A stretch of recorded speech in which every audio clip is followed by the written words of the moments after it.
are bracing for another roller coaster week on Wall Street. Futures are indicating a big rally at the start of trading this morning. We're expecting a 300-point rally right at the start of trading this morning after a rebound on Friday after what had been a wild week. Now, despite the bounce back, the Dow is still looking at its worst week in 2 years last week, down better than 5% on the week. Joining us right now to talk more about that is Diversified Private Wealth Advisors President Dominick Tavella. Dominick, good to see you. You think?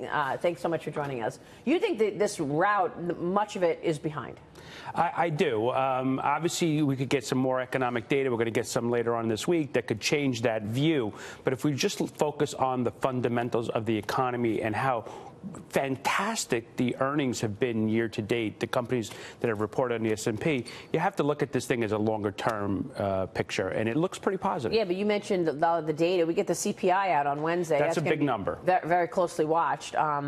Inflation has been the topic of conversation. So you're not worried about higher rates? You're not worried about inflation? Yeah, that's well, higher rates. Let's focus on that one, right? So last year we had the Fed raise interest rates 3 times. The 10-year Treasury was basically flat for the year. All of a sudden, boom, it pops, right? And that scared the heck out of investors. It's funny that they raised rates 3 times and we're only at 2.8%. Well, again, we have to bring this into focus, and I think we had a good jobs number, a good earnings number, and all of a sudden the 10-year popped, and it just frightened investors. Like, oh my God, this could all happen in a day, in a week. And we have to realize interest rates don't rise in this very fluid, calm manner. They popped, all right? Will they pop again? Highly unlikely, but we got to be prepared. But you listened to Mick Mulvaney talking about it was the fear that interest rates will spike.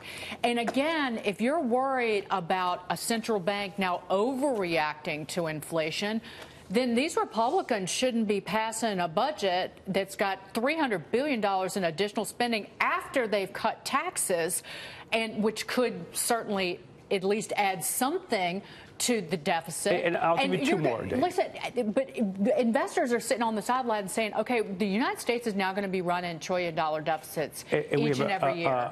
A new Fed chair. We had gotten used to Yellen and what her actions would be, right? That's number 1. Number 2. He's always gone along with Yellen. Well, we think, but it's a new chair, and you never know. There's an adjustment period, and we know the Fed has stopped quantitative easing. They're easing their way out of it. They're buying less bonds, and they're raising rates. And they're raising rates. But do you know what we don't know? We do not know how this is going to shake out. You had an unprecedented monetary stimulus from not just the Federal Reserve, but central banks around the globe after the financial crisis. They did things that we've never seen before, quite frankly. And we don't know how that's going to play out in the markets, whether it's volatility, whether it's higher interest rates. Yeah, you're right. But I think, Dagan, we never know how things are going to play out in the market. Like, you know, so things, this is an unprecedented time of rates being historically low at 0% interest rates. But there's always uncertainty in the market. That's why there's buyers and sellers, I would argue. The investors come in and said, wait a minute, we need to just take a little money off the table. I know a 10% drop is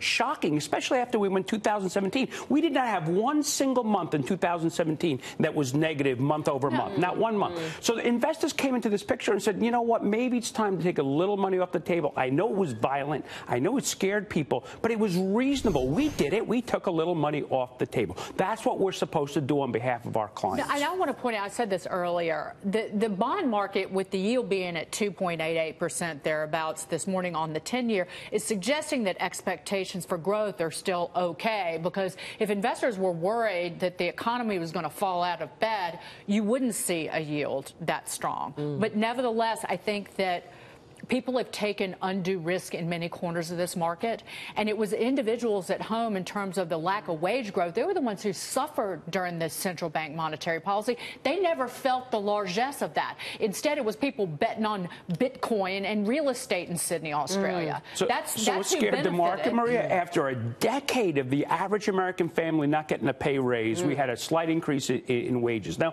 again, I understand it shocked the markets, but it was good news. To Dagan's point, earnings was good. So what do you do now? I mean, technology stocks took a big hit during the sell-off because those were the leaderships on the upside. Apple down 13% from its recent high.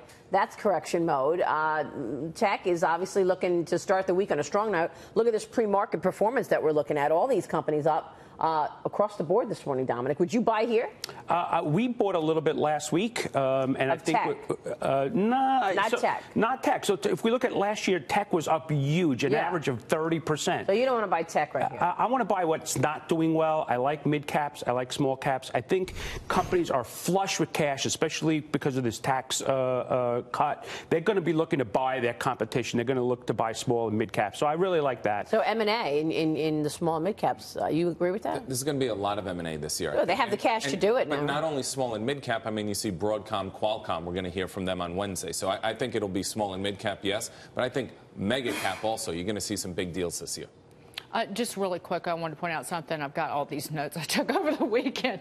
But if people were really worried about inflation, TIPS, Treasury, inflation-protected securities would have done well last week. And they didn't, and they didn't do well. So they don't really believe it. And then the spread between corporate debt and treasuries is still very stable as well. So despite volatility coming back, investors don't seem to be betting that the economy is falling out of bed. And I think they're looking at a 0.3% increase on CPI on Wednesday. We haven't seen anywhere near the Fed's target on inflation, which is 2%. That's close. We haven't seen 3% inflation in a quarter of a century. Right, exactly. But it can come back, and it can come back all of a sudden. So in repositioning your portfolio, look at things that have not done well. Like what? The whole market's up. Value stocks last year way outperformed. Growth stocks were up an average of 30%. Value stocks up about 10%. It's hard to know what's value and growth in this market sometimes. Give me a value stock. Certainly, like the telecoms is a perfect example. And point this out, too, Lee brought it up. Retirees shouldn't be fully invested in the stock market. People close to retirement should not be fully invested in the stock market. Your portfolio should be built that you can withstand these kinds of wild swings and you don't worry about it and have to eat Tums. Yeah. And we tend to be very domestic focused. So make sure international is a good portion of your portfolio. We're up to 20-25% in international stocks. So by the way, do you own the telecoms? Do you own the names that you're recommending? We're pure sector players, ETFs, mutual funds, so we allocate to sectors. All right, we will leave it there. Dominic, great to see you. Thank you. Thank you so much. Dominick Tavella there.